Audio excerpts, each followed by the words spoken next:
Amigos, ¿cómo están? ¿Cómo están? ¿Cómo están? ¿Cómo están? Estamos aquí en Radio Uruguay, estamos en la máquina de pensar. Tenemos ahí a Jorge Pues en control de emisión, volvió Jorge. Tenemos al flaco Germán en la puesta a punto.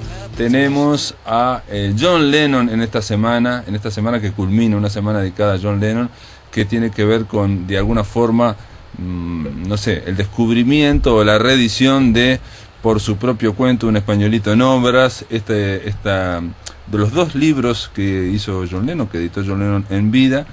Hay una edición de un tercer libro, nos decía ayer Fernando Bogado, que es un libro póstumo, también recogiendo textos y dibujos, pero bueno, eso es más bien como un rejunte que hizo Yoko Ono. Según Fernando Bogado, está también bien, pero no está a la altura de este libro, bueno, que se llamó en la edición argentina en 1967 En su tinta, por eso titulamos la semana Lennon en su propia tinta. Vamos a darle la bienvenida a Luis Fernando Iglesias. ¿Cómo anda, Luis Fernando? ¿Qué hace, Pablo? Luis Fernando Iglesias lo llamamos cada vez que aparecen los Beatles acá, hay que llamarlo a él porque es una autoridad y tiene que venir aquí. Bueno, gracias. Luis Fernando Iglesias, también vos leíste el libro, hiciste una reseña para el País Cultural, hace poco hiciste una reseña también grande para la documental de Scorsese. Aviso que lo pasan en abril, creo, en HBO, el documental de George Harrison, viviendo en el mundo material, creo que es el 20 y pico, lo va a pasar por fin, apenas 2 años después que lo estrenaron en Estados Unidos, lo va a pasar a HBO. Es un documental que vale la pena, sí, porque tiene mucho material. A mí me dio la impresión que hay un poco de, digamos, mirá lo que voy a decir, atrevido, ¿no? Un poco como desprolijo en la edición, al final, como que hay mucha cosa. No sé si es que se le fue el material de las manos o que no quiso. Por ejemplo, toda la parte en la que se desarrolla la muerte de George Harrison, todo esto, creo que, en mi opinión, daba para haberlo hecho un relato más conciso, digo, con otras fuentes, y aquí solamente habla la mujer, y es una historia espeluznante y brutal, ¿no? Sí.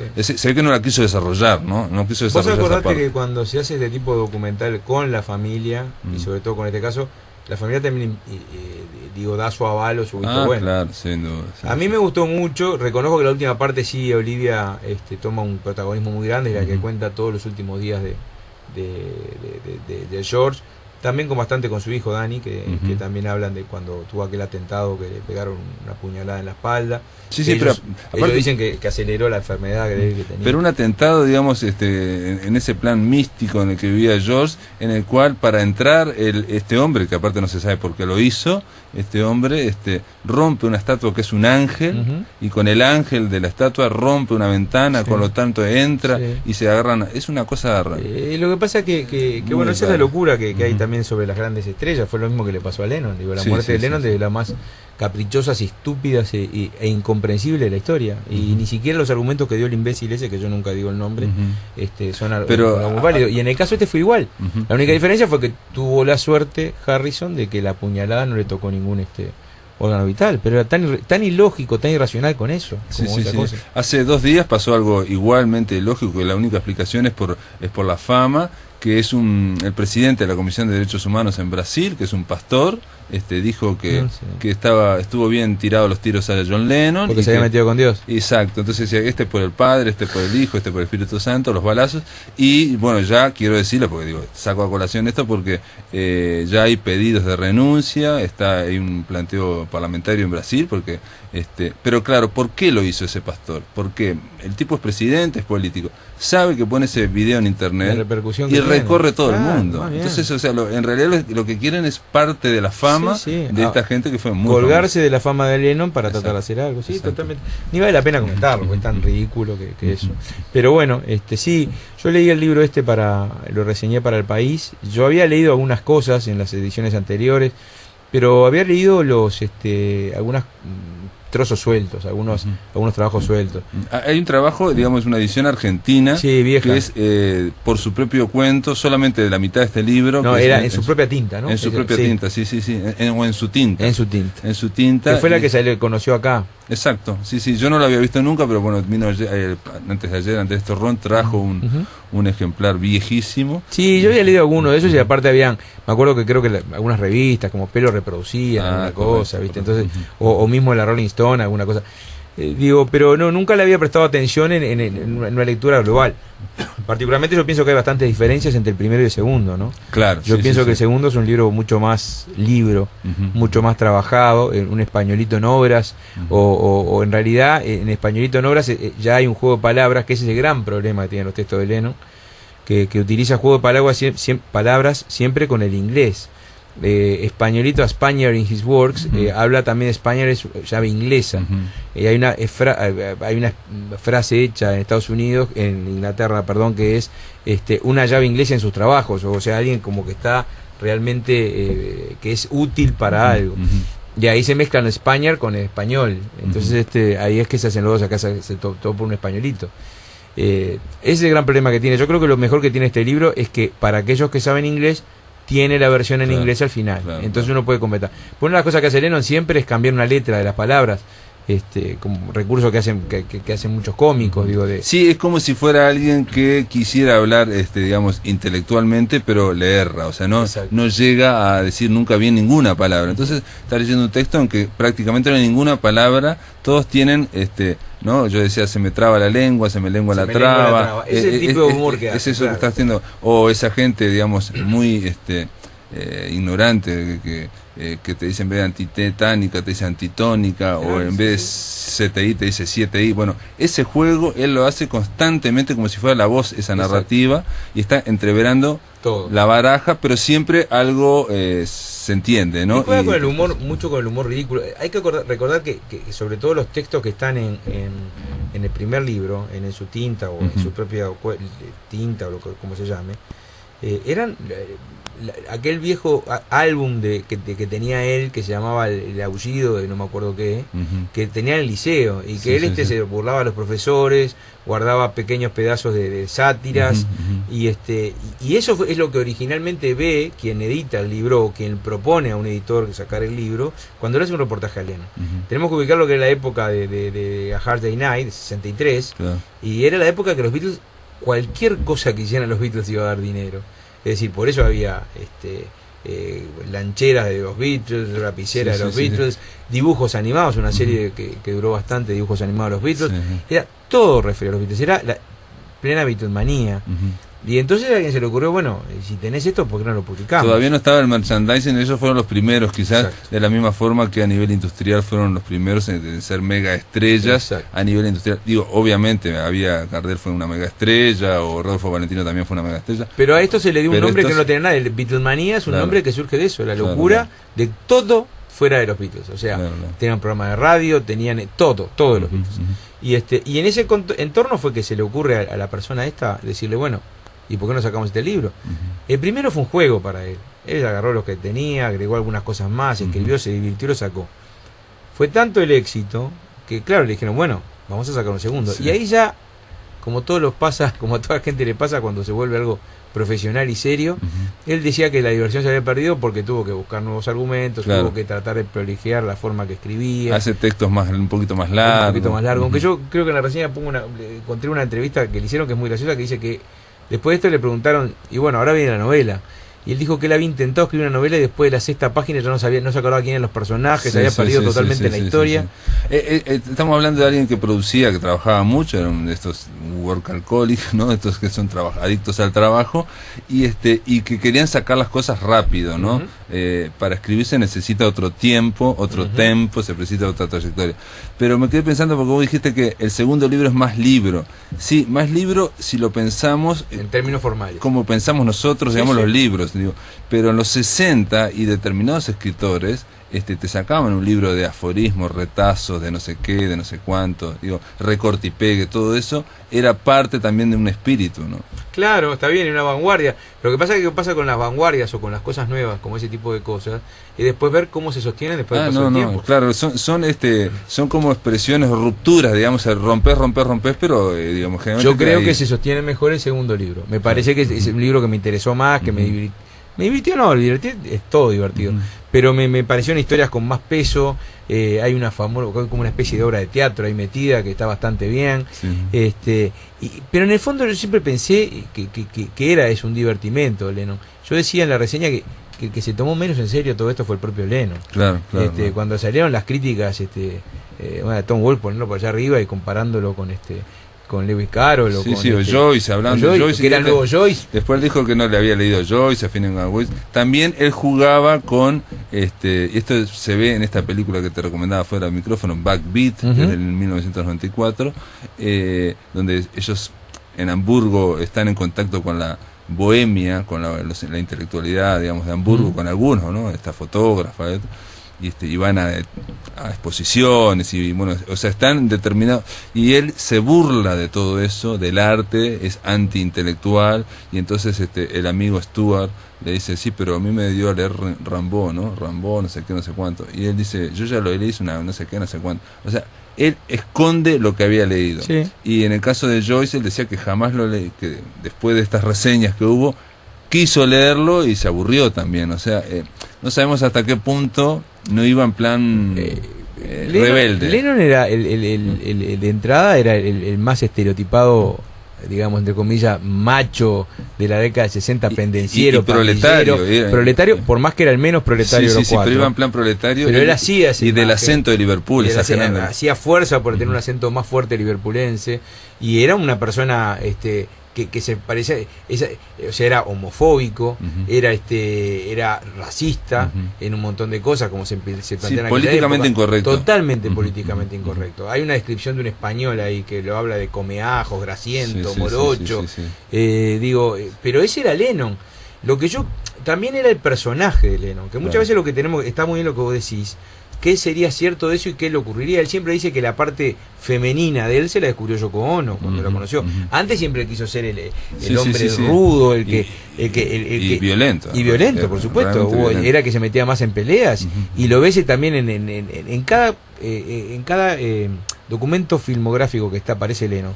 Háblese de documental, no película.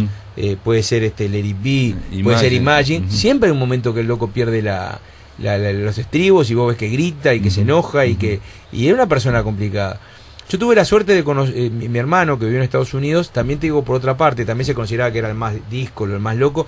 Mi hermano, que es odontólogo, atendió a un par de músicos que tocaban en Cheap Trick y que habían formado parte de las sesiones de Double Fantasy. En una versión de una canción, creo que era, no me acuerdo cuál era la canción, I'm Losing You, la más rockera, que después salió en la caja de Lennon. Y le comentaban a mi hermano que era el tipo más profesional, más ordenado, más metódico que habían trabajado con él. Que llegaba y le daba todo lo que querían que hicieran. Entonces toda la parte aquella de locura y todo, está bien, era el Lennon de los últimos tiempos. Nunca sabés qué es el personaje que sea. No, pero para el nivel de calidad de su música, es lógico que trabajaban así, tenían que ser súper profesionales, y para trabajar con George Martin, tenían que ser súper profesionales. Ahora, él tenía ese carácter que es terrible, ese demonio, esos celos, esas cosas terribles, que pasaba del amor al odio, del llanto a, ¿no? Y cuando se rompe con los Beatles, cuando se separan, te digo porque una canción que elegiste, How Do You Sleep. Sí, porque yo creo que lo que demuestra este libro, aparte, más allá de su gran valor literario, ¿no? Es que Lennon no es ningún negado para escribir, que sabe escribir. Y que yo creo que como letrista era un muy buen letrista. Más allá de las canciones obvias de la primera época, hay que recordar que en el 65 hace una canción como In My Life, que es una letra muy buena para la época, en épocas que las canciones lo único que decían era te quiero mucho, nena, quiero estar contigo. Y bueno, How Do You Sleep, que está en el disco Imagine, es un ataque feroz, pero muy feroz contra Paul McCartney en la época que él estaba muy enojado con Paul en la separación. Y es una letra que está, en los términos que cada línea no le falta ni le sobra nada. Él hay una parte que le dice, la única cosa que vos hiciste fue ayer, hablando de Yesterday, y hoy vos solo sos otro día, porque en ese momento la canción que se escuchaba de él era Another Day. Es decir, no hay nada. Él hace con George Harrison, y llega a decir una cosa terrible. Aquellos locos dijeron que vos estabas muerto, tenía razón. Empieza la canción. No, eso no me acordaba. Yo me acuerdo de una que ¿sabés que me impresionó esa parte? Que para mí, hoy, tu música es Muzak, es música de aeropuerto. Claro. La del hilo musical de los aeropuertos. Que no puede haber insulto más grande, ¿no? Bueno, que a un músico le digan, mira, lo tuyo es música de ascensor de aeropuerto. En la época los Beatles eran parecidos, le decía otra cosa. Cada vez que aparecía Paul con alguna canción tipo When I'm 64 o Bladí Bladá, decía Lennon, ya cayó Paul con otra canción para las abuelitas. Esa era la frase que le decía Granny Songs. Sí. Pero digo, esa canción, con ese desprecio que tenía, que también vamos a contar el final de la historia. Cuando terminas esa canción, Lennon se arrepiente y lo llama a Paul, quiere hablar con él, atiende el padre, que el padre de Paul lo quería mucho a Lennon, y le dijo: John, deja pasar un poquito el tiempo, está muy complicada la cosa. O sea, Paul estaba muy enojado con esa canción. Pero al poco tiempo fue una anécdota. Pero la ira de él lo llevaba a hacer cosas porque, digo, otro se puede ganar. Yo hace poco leí la autobiografía de Ray Charles, entonces el loco me decía, yo tengo ira y ya sé que no puedo hablar a un músico cuando estoy en estado espero hasta el día siguiente, dice, ¿no? Y le digo de todo, pero en el caso de John Lennon, no solo lo llevaba a actuar en el momento, sino a hacer una canción, o peor, a escribir una carta donde habla mal de Linda McCartney, vos sos una especie de reptil, no sé qué, y después se hacen amigos, digamos, ¿no? Sí. Estamos hablando de... Gracias a Paul fue que se reconcilió con Yoko Ono, porque cuando estaba en Los Ángeles, que es las últimas registros que existen de una sesión que hicieron muy mala, también estaba Steve Wonder metido ahí, que tocaron algunos temas, cae Paul con Linda en una grabación que estaba haciendo él en Los Ángeles, en aquella época que tomaba mucho, que andaba muy zarpado.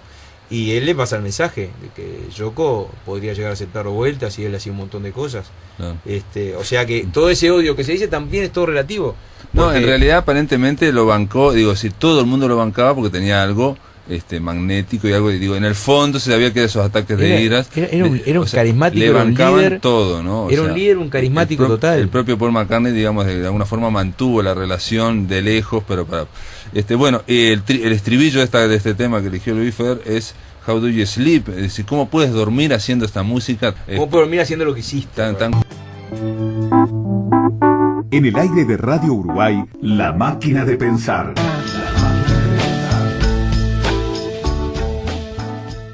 No, del penúltimo disco de este hombre, de John Lennon, último en vida, ¿no? En realidad el otro fue lo que estaban haciendo, lo que iba a ser el próximo disco, lo estaba haciendo medio en forma conjunta, pero estaba sin terminar.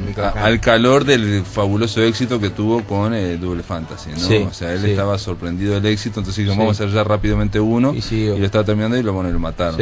Y Beautiful Boy, bueno, es un disco que tiene muchos temas, Woman, bueno, Watching the Wheels, Just Like Starting Over. Es un disco con muchos buenos temas. Y aparte son esos temas.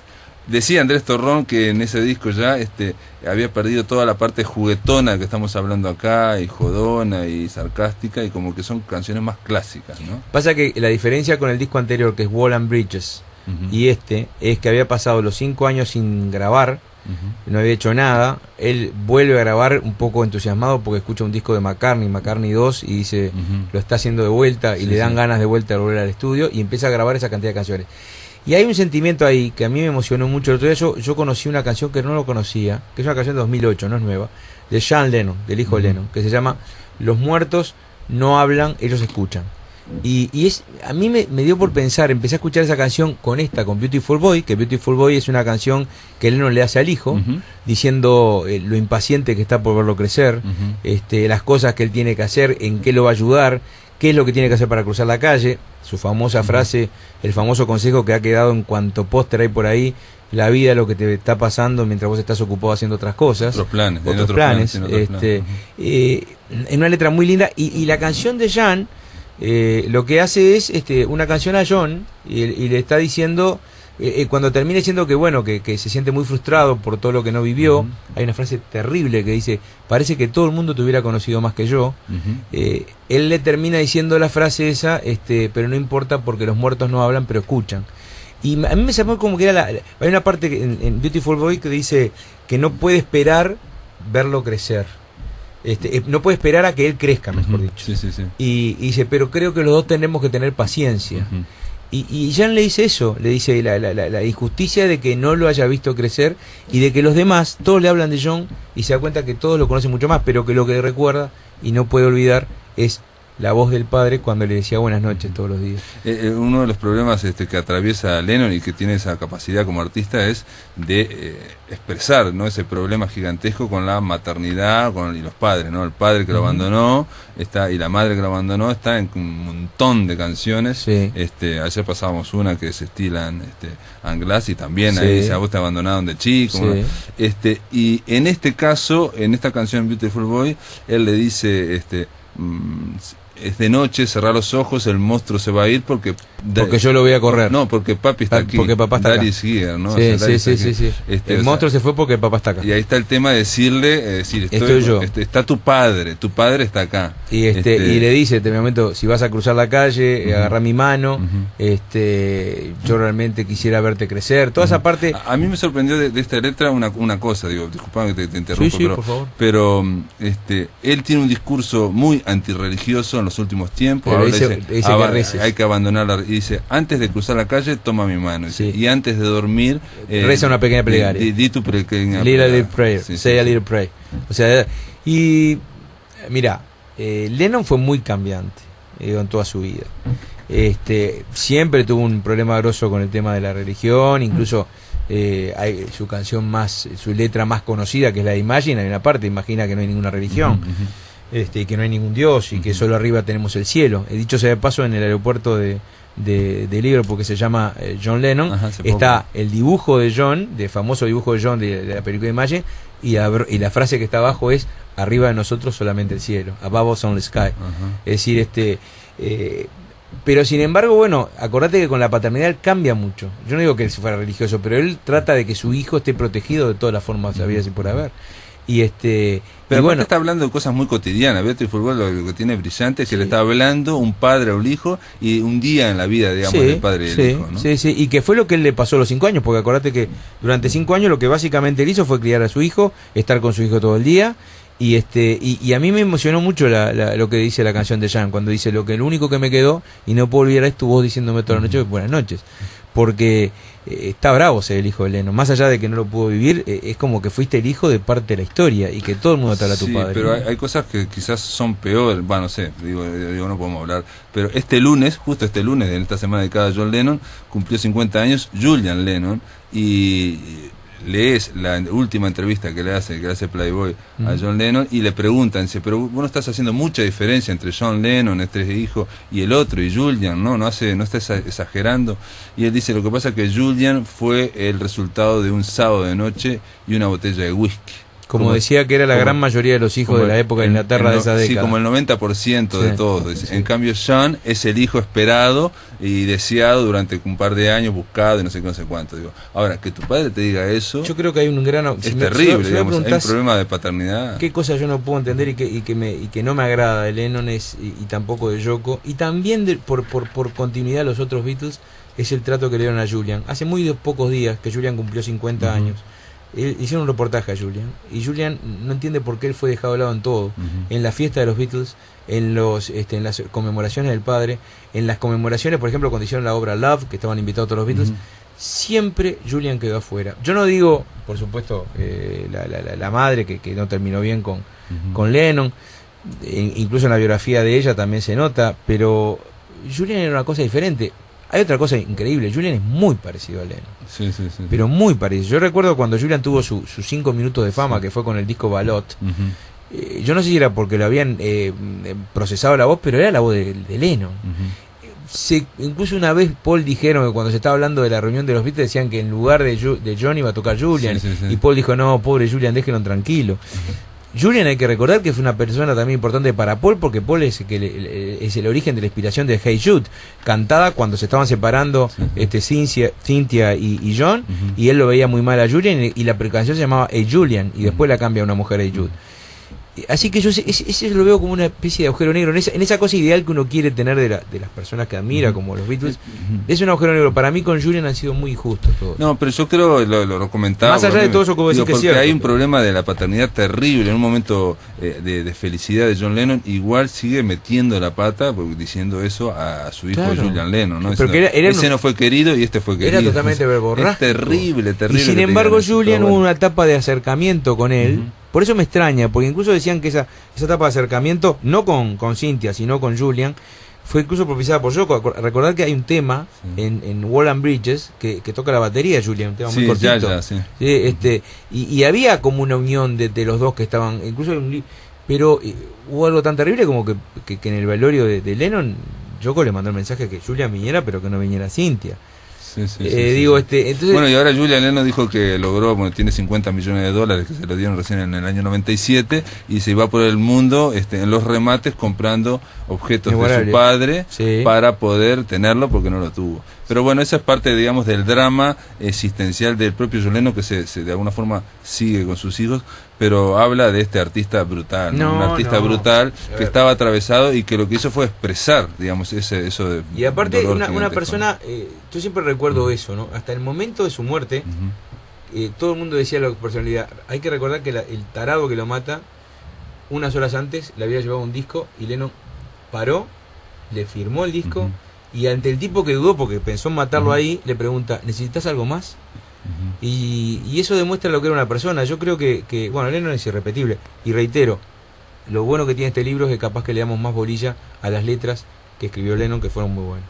Muy bien, gracias Luis por estar acá en La Máquina de Pensar. Terminamos de alguna forma con vos, culminamos la semana a John Lennon. Un gusto como siempre. Lo que estamos escuchando ahora es una banda sonora del tráiler de una película 2 años y medio, una película, no sé si decirlo, uruguayo-canadiense, en fin. Pablo Di Conca, su director, bienvenido acá a La Máquina de Pensar. Muchísimas gracias, buenas noches. Y León Di Conca, también bienvenido acá a La Máquina de Pensar. Gracias. Muy bien. Pablo, yo conozco a tu padre, a Walter, sos nieto de Felisberto Hernández. Bisnieto, claro, ellos son nietos. ¿Cómo te relacionás con eso? ¿Tiene algo que ver esta opción artística que tomaste? Digamos, vos sos director de cine, pero antes fuiste bailarín, coreógrafo, o sea, estás vinculado al arte. ¿Tiene algo que ver o no? Y genéticamente quizás sí, pero la verdad es que puede ser más de manera inconsciente que otra cosa. Sí, desde los 14 años empecé a hacer teatro y he transitado por lo que es la danza y llegué al cine, en el cual he hecho ficción, documental y sobre todo video de arte, o sea, video de danza, por mi pasado coreográfico, digamos. Yo vi en YouTube, está disponible Menos Julia, es un corto que hiciste en base a un cuento de Felisberto Hernández, que cuando hace un par de años Walter, que pasó por acá por la radio, me dijo, no, mi hijo lo está haciendo, fui a leerlo, porque me dijo, es difícil hacerlo, y cuando uno lo lee es imposible, parece que uno de los cuentos menos cinematográficos que tiene Felisberto, alguien que es muy visual para su prosa, ¿no? ¿Por qué? Porque transcurren muchas cosas en la oscuridad. Exacto. Y cómo llevar la oscuridad a la pantalla, ¿no? Exacto. Pero bueno, en la oscuridad lo que sucede es que la percepción se agranda, es decir, que los sentidos toman otra dimensión, los otros sentidos que no son los otros, la vista y exacto. sobre todo el tacto. Sí, fue bastante complicado poder llegar a eso, pero bueno, fue una primera experiencia que salió bastante bien, fue en el 97. Y sí, fue una mezcla entre la ficción, el cuento de Felisberto y toda una coreografía que yo creé para un espectáculo que se llamaba El Túnel. De hecho, el cuento de Felisberto fue, creo que, escrito simultáneamente con el de Sábato, que se llama El Túnel, y Menos Julia llevaba el camino de llevar el título del túnel, pero ¿ah, sí? Sí, ese es lo que yo tengo entendido. Bueno, porque en Julia se mete en una especie de túnel, hay un garaje, hay una galería, y es todo a oscuras. Para la literatura, desarrollarse a oscuras es posible, y es muy, de hecho, ese cuento está genial por eso, ¿no? O sea, ¿qué ocurre cuando estás en plena oscuridad y tenés que saber lo que está pasando? Yo supongo que también para tu pasado de bailarín y del tema del cuerpo corporal táctil te tenía que haber impresionado un poco eso para hacer un corto. El corto ese, que está muy bien, es capaz que está también pegado más bien al videoarte también, ¿no? Sí, sin duda, sí, está basado en la historia de Felisberto, pero está interpretado por la danza. Claro. Y la danza lo que hace es, de una manera, no la ilustra, pero transmite la fantasía que crea Felisberto. Es decir, todo ese mundo imaginario que él crea, yo lo traduzco en movimiento.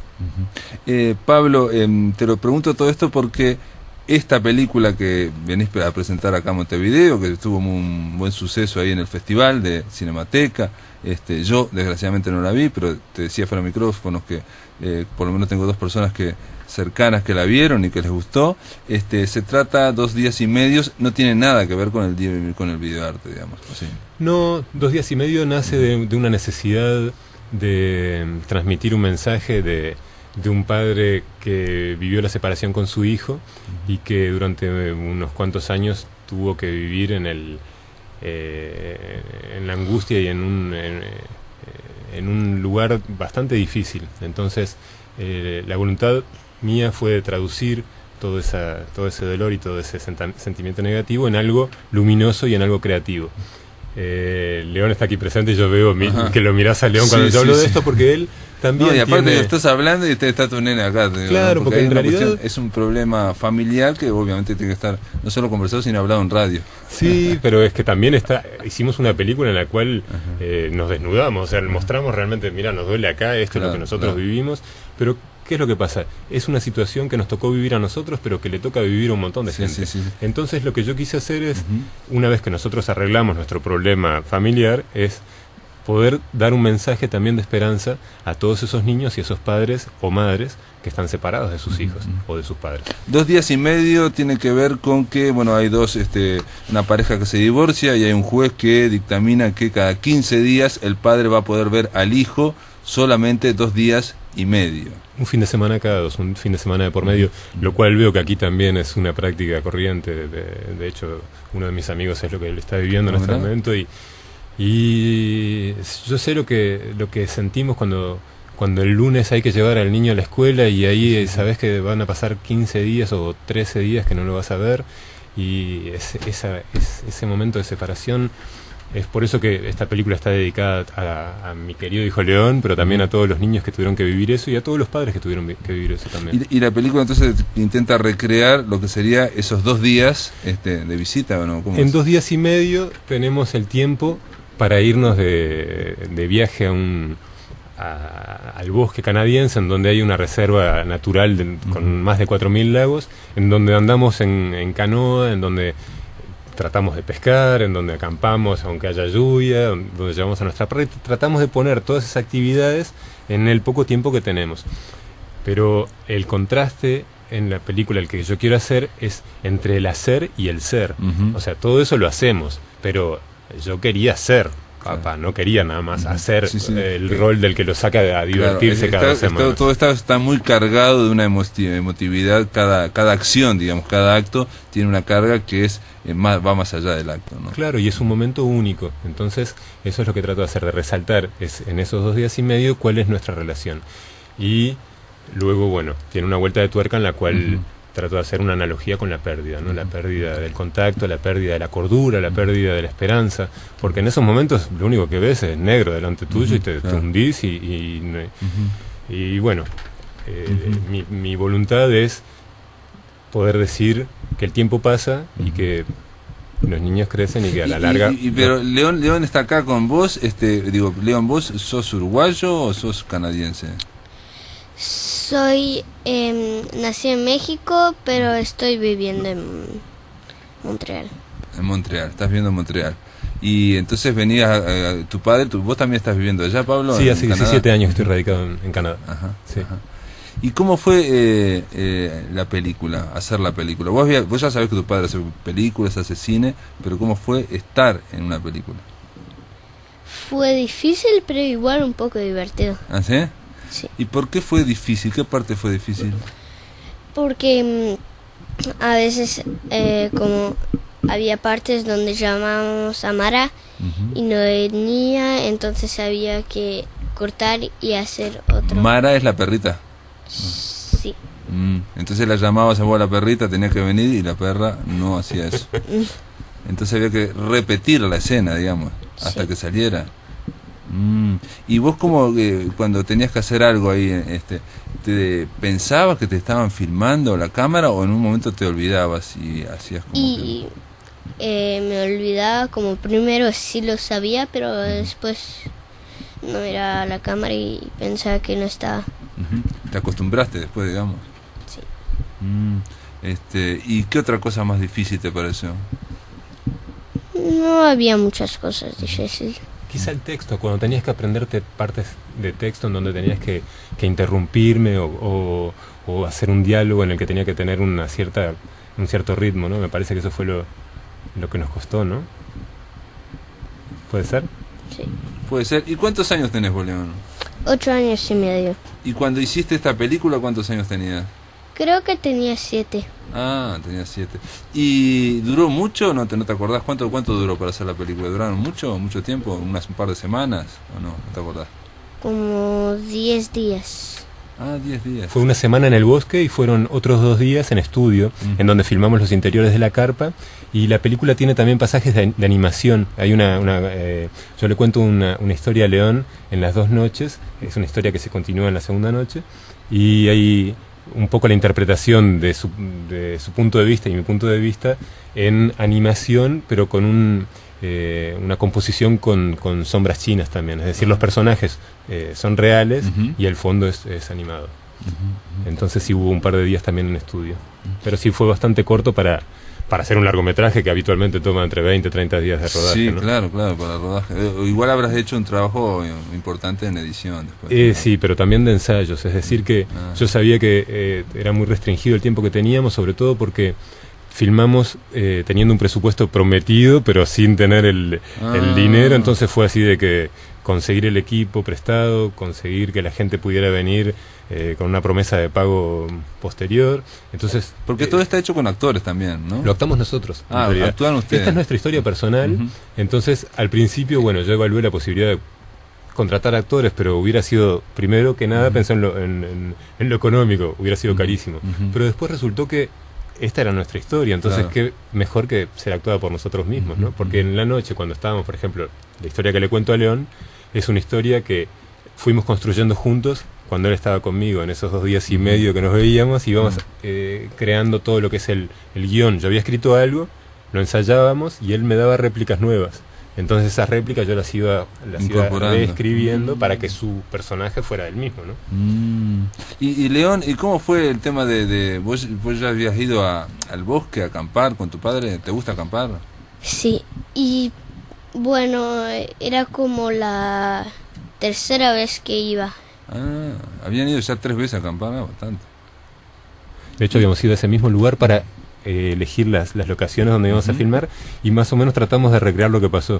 El día que llegamos se puso a llover mientras estábamos en la canoa. Armamos la carpa bajo la lluvia, pero bueno, era verano, ¿no? Sí. Entonces después, cuando fuimos a hacer la película, esperamos 5 días para filmar esa escena bajo la lluvia. Sino realmente tratamos de estar lo más pegado posible a nuestra vivencia, para que no fuera... ¿Y qué repercusiones has tenido? Porque acá, digo, se habló bien de la película, pero en Canadá también... el micrófono no lo toques. Y en Canadá se habló bien. ¿Alguien vio la película que sea amigo tuyo, León? ¿No? ¿Algún amigo de Canadá, no? Sí, creo que uno. Joaquín, Lian, unos cuantos de la escuela, ¿no? ¿Y vos no tenés Facebook, no?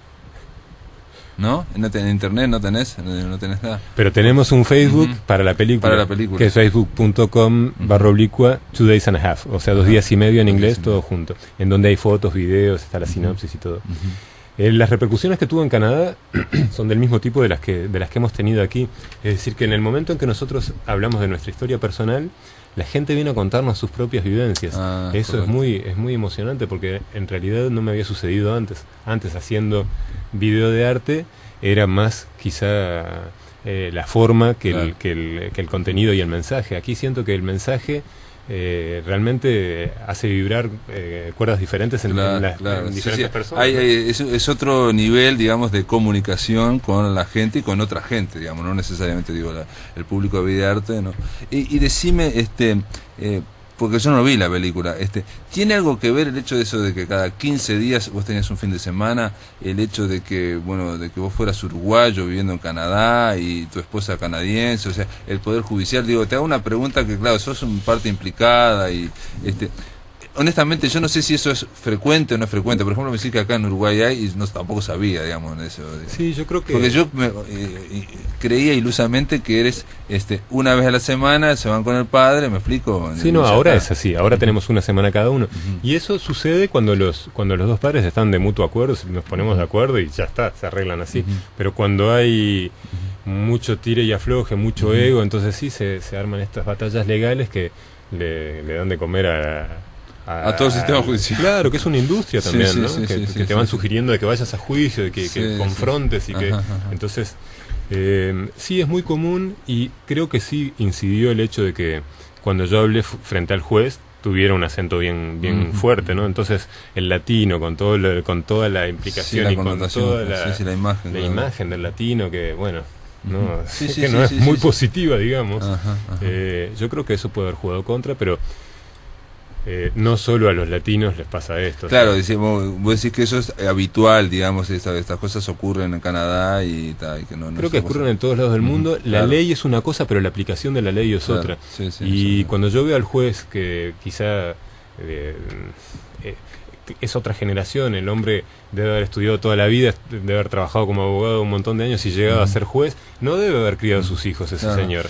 Una pregunta, Pablo, nada de esto que estamos hablando está en la película sería solamente ese viaje y ese campamento. La película lo tiene como si a la imagen de un iceberg nosotros vemos la parte de arriba, pero está toda la connotación del sufrimiento, pero también del desasosiego, de la pérdida del camino de esta persona. De la misma manera que yo viví que bueno, yo pude hacer esta película, que nosotros pudimos hacer esta película, hay muchos padres que se suicidan, hay padres que se vuelven locos, hay niños que pierden sus padres. Entonces es por eso que yo estoy tratando de decir, bueno, a nosotros nos pasó, la arreglamos y está todo bien. Claro, pero hay un problema social grande. Termina bien. León, ya estamos por terminar este programa. Vos vas a la escuela ya en Canadá, entonces, en Montreal. ¿Y estudiás en qué idioma? ¿Estudiás en varios idiomas? Obviamente, ¿estudiás en inglés? ¿Estudiás? Tengo un curso de inglés, un curso de alemán y por lo general hablo francés. Porque ahí también se habla francés. ¿Se habla francés ahí en esa parte de Canadá, no? Sí. Es una escuela francófona, sí. Y tiene cursos de o sea, con tus amigos ahí en el colegio, en la escuela, vos hablás en francés en general. Sí. Ellos hablan francés también. Y no tan bien porque vienen de otro país. Vienen de otro país. Hablan mucho inglés. O sea que estás hablando francés, inglés y estudias alemán aparte de eso. Y bueno, y con tu padre hablas español, obviamente. Sí. Y tus abuelos y todo esto, ¿no? Y la película la hicimos en español, creo que debe ser la primera película canadiense hablada en español.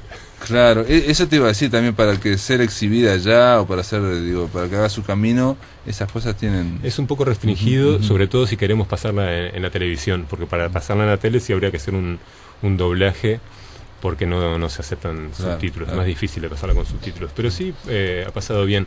La experiencia que tuvimos en un festival de cine para niños en la cual estuvo seleccionada es que había un intérprete simultáneo. Una vez que nosotros mandamos el texto, él lo leía en francés, para que pudiera ser accesible para niños que no puedan seguir al ritmo de la lectura de los subtítulos. También puede ser subtitulado, obviamente, pero claro, tiene que ver con otra cosa. Y estoy pensando que en el Quebec hay otra, dicen la fama de que hay otra sensibilidad cultural por el mismo hecho de estar en ese continente, ser, ¿no? ¿O no? Sí, hay un paralelo con Uruguay. Hay una gran sensibilidad cultural, el hecho de estar en la periferia, hablan francés pero están en una periferia también. Sí, no, es realmente un reducto de que se considera una sociedad distinta. Y yo creo que Uruguay también estamos entre dos monstruos demográficos. Allá también está el resto de Canadá y está Estados Unidos. Y ahí hay un sándwich en el cual ellos son muy...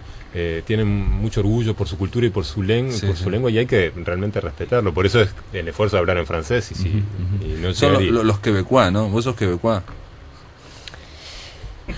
Más o menos. Más o menos, bueno, de allá. Él se siente mexicano. Él nació en México y vivió 6 meses, sus primeros 6 meses en la playa allá en México, y para él eso le marcó. Él dice, tengo sangre uruguaya, tengo sangre canadiense, pero no soy mexicano.